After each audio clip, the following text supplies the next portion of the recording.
Corona पर करोड़ों भारतीयों के लिए बड़ी गुड न्यूज। दुनिया को एक साथ मिली दो खुशखबरी। दोस्तों, कोरोना को लेकर एक तगड़ी और दमदार खबर सामने आई है। पहली खबर भारत से है, दूसरी अमेरिका से आ रही है। दोनों ही खबरें कोरोना के खौफ को खाक करने वाली हैं। तो वहीं दोस्तों, भारत ने कुछ ऐसे इंतजाम किए हैं कि अब कोरोना भारतीयों के सामने दुम दबाकर भाग लेगा। लिहाजा ये खबर आपके लिए बेहद जरूरी है। पहले भारत की बात कर लेते हैं। तो दोस्तों, अच्छी खबर ये है कि कोरोना अब खात्मे की ओर हो चला है। अब पिछले दिन केवल 10,000 केस आए हैं, तो वहीं इसी दौरान 12,000 से ज्यादा लोग ठीक हो गए। तो वहीं दोस्तों, देश में अब केवल 1,44,000 मरीज ही बचे हैं। तो इस दौरान वैक्सीनेशन की बात करें तो अब तक 108 करोड़ 21 लाख वैक्सीन की डोज लगाई जा चुकी हैं। और अब एक और गुड न्यूज है, वो ये कि भारत में अब बच्चों को भी कोरोना का टीका जल्द लगेगा। इसके लिए केंद्र सरकार ने 12 साल या उससे ज्यादा उम्र के लोगों के टीकाकरण के लिए मंजूरी दे दी है। सरकार ने अहमदाबाद की कंपनी जाइडस कैडिला की 3 खुराक वाली वैक्सीन जाइकोव डी के 1 करोड़ डोज खरीदने के आदेश दिए हैं। इसके साथ ये वैक्सीन राष्ट्रीय कोरोना वायरस रोधी टीकाकरण अभियान में इस महीने शामिल हो जाएगी। शुरुआत में इसे वयस्कों को लगाने में प्राथमिकता दी जाएगी।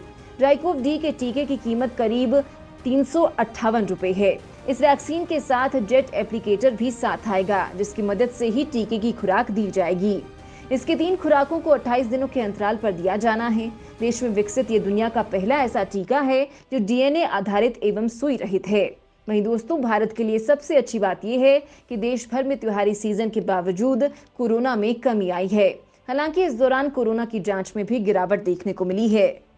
गेम चेंजर साबित होगी कोरोना वायरस की दवा। तगड़े प्रभाव के कारण बीच में ही रोकना पड़ा रिसर्च। दोस्तों, अब वो दिन दूर नहीं जब दूसरी बीमारियों की तरह कोविड-19 को भी खाने वाली गोलियों से ठीक किया जा सकेगा। कोरोना वायरस की दवाओं की रेस में अब फाइजर भी शामिल हो गई है। कंपनी ने कोविड-19 की दवा के रूप में पैक्सलोविड नामक गोली दुनिया के सामने रखी। दावा किया गया है कि ये गोली पहले से मौजूद मर्क की गोली से ज्यादा कारगर है। कंपनी ने कहा कि ये दवा कोविड-19 से मौत और अस्पताल में भर्ती होने वाले मामलों को कम करने में 79% प्रभावी है। फाइजर की दवा ने परीक्षण के शुरुआती चरण में इतने प्रभावी नतीजे दिखाए थे कि इसके रिसर्च को बीच में ही रोकना पड़ गया था। कंपनी ने बताया कि दवा के क्लिनिकल ट्रायल की निगरानी करने वाले विशेषज्ञों के एक स्वतंत्र बोर्ड ने सिफारिश की थी कि रिसर्च को तुरंत रोक दिया जाए, क्योंकि मरीजों पर दवा का असर बेहद प्रभावी और आश्वस्त करने वाला साबित हुआ है। कंपनी ने कहा कि उसने अमेरिका में आपातकालीन इस्तेमाल की मंजूरी हासिल करने के लिए जल्द ही फूड एंड ड्रग एडमिनिस्ट्रेशन के सामने डेटा प्रस्तुत करने की योजना बनाई है। दवा को विकसित करने वाली टीम का नेतृत्व करने वाली फाइजर की कार्यकारी एनालिसा एंडरसन ने कहा कि नतीजे वास्तव में हमारी कल्पना से परे हैं। उन्होंने उम्मीद जताई है कि पैक्सलोविड हमारे जीवन को फिर से सामान्य करने और महामारी को खत्म करने में मददगार साबित हो सकती है। कोरोना के इलाज के लिए पहली गोली फाइजर की प्रतिस्पर्धी कंपनी मर्क ने बनाई है। पिछले हफ्ते मर्क की दवा को मंजूरी देने वाला ब्रिटेन पहला देश बना। मर्क की दवा का नाम मोलनुपिराविर है। मर्क और फाइजर दोनों ही कंपनियों ने फिलहाल अपनी ट्रायल का डेटा उपलब्ध नहीं कर पाया है। फाइजर ने गोली से होने वाले कुछ साइड इफेक्ट के बारे में भी जानकारी दी थी, लेकिन इनका अनुपात 20 समूहों में से 1 में था। शुक्रवार को फाइजर ने अपने अध्ययन के शुरुआती परिणाम जारी करते हुए इस गोली के बारे में सूचना दी। इस स्टडी में 775 वयस्कों को शामिल किया गया था। भारत में बेअसर साबित हुआ कोरोना का नया रूप। वैज्ञानिकों का ग्रुप बोला, चिंता की कोई बात नहीं।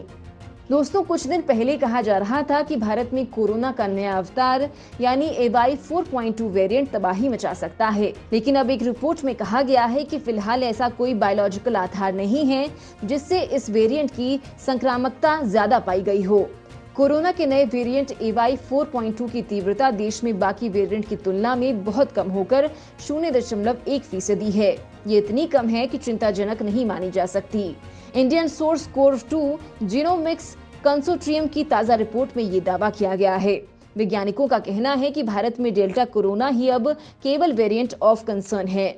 भारत में डेल्टा का पहला दौर पिछले साल अक्टूबर में आया था।